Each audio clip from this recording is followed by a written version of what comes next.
Gitondo ciza bakunzi ba Master TV 1 aho muherereye mwese ku migabane itandukanye abari Buraya, Amerika, Afrika ndetse n'indi migabane. Uyu munsi ni tariki 7 z'ukwezi kwa gatandatu umwaka 2025.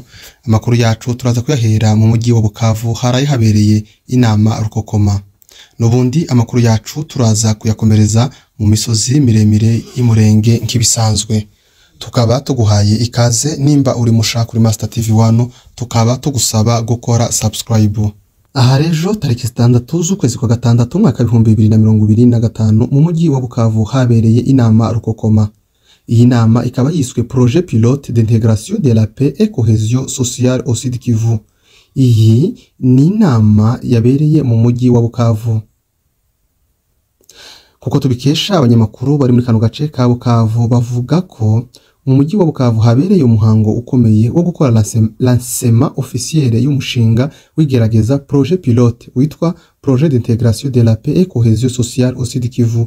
Uyu mushinga ugamije guhugura no gutegura abashefu de quartier n'abashefu d'avenue bo muri izi commune zitatu zigize uyu mujyi wa Bukavu arizo Ibanda, Bagira na Kadutu kugira ngo babe abambasaderi b'amahoro, ambassadeur de la paix mu baturage bayobora. Abatumiwe n'abitabiriye uyu muhango wabereye mu mujyi wa Bukavu witabiriwe n'abayobozi b'ingeri zitandukanye barimo abayobozi b'inzego za province, abahagarariye amadini n'amatorero, intumwa z'ibigo za Nations Unies, abahagarariye imiryango mpuzamahanga n'iyo mu gihugu, organisation internationale et locale, abayobozi ba za mutualité z'amoko atandukanye, abayobozi b'imidugudu, chef de quartier n'abachef d'avenue baturutse muri izi commune zitatu zigize uyu mujyi wa Bukavu.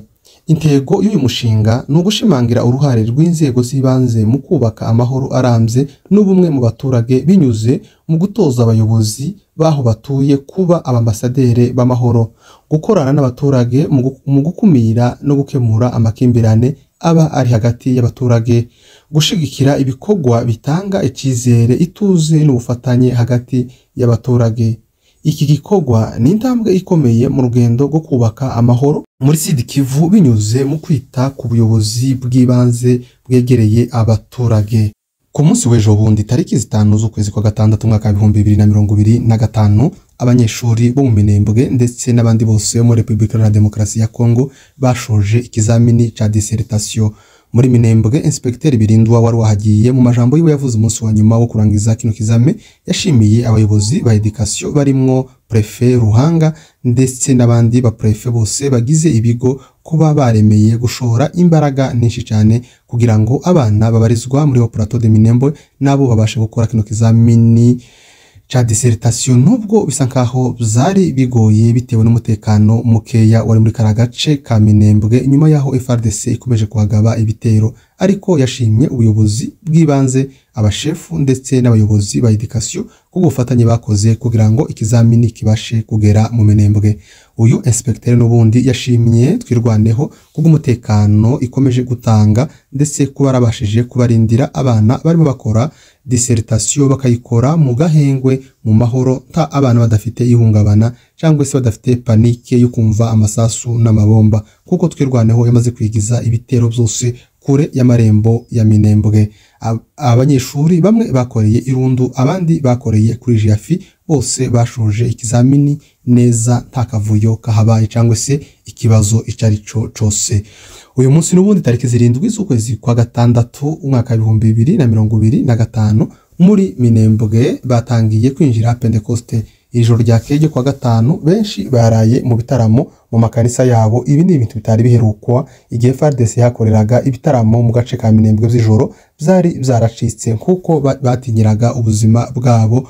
Waje gutaramaga nijoro wahura na FARDC ikaba yakugirira nabi cyangwa se kwambura ibyawe, ariko kuri none ibitaramo ingoma zaraye zivuze Minembwe yose kugeza mu Marango ndetse ukarenga za Mikenke.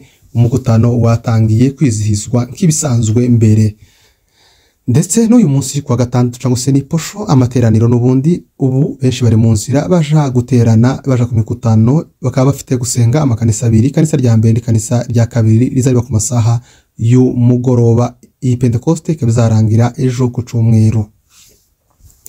Amakuru yacu n'ubundi reka tuze kuyakomereza mu Cabijombo. Haravugwa kaho agahengwe k'amahoro yongeye kugaruka ni nyuma y'ubushamirane bwari bwabaye aho FARDC yarabanje gukora amahano menshi cyane bituma haba gushamirana ku baturage ni FARDC, ariko ubu FARDC ikaba yatangiye gucisha make, dore ko mu minsi itambutse yarekomeje kugenda ifunga abantu benshi muri kano gace ka Bijombo ibaziza ubusa. Amakuru yacu reka tuze kuyarangiriza mu mujyi wa Uvira. Haravugwa ibitero rukokoma birimo gutegurwa na FARDC ku gufatanya na leta ya Gitega cyangwa se leta y'u Burundi.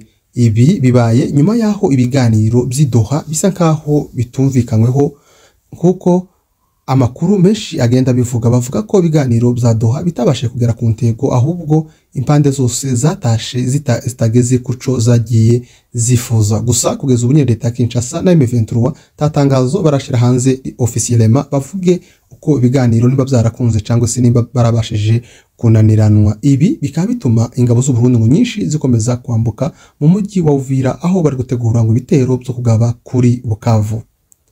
Nshuti bakunzi ba Master TV, tukaba tubashimiye kuba mwemeye kubana natwe kuri no mwanya w'amakuru. Nimba uri musha turagusaba gukora subscribe.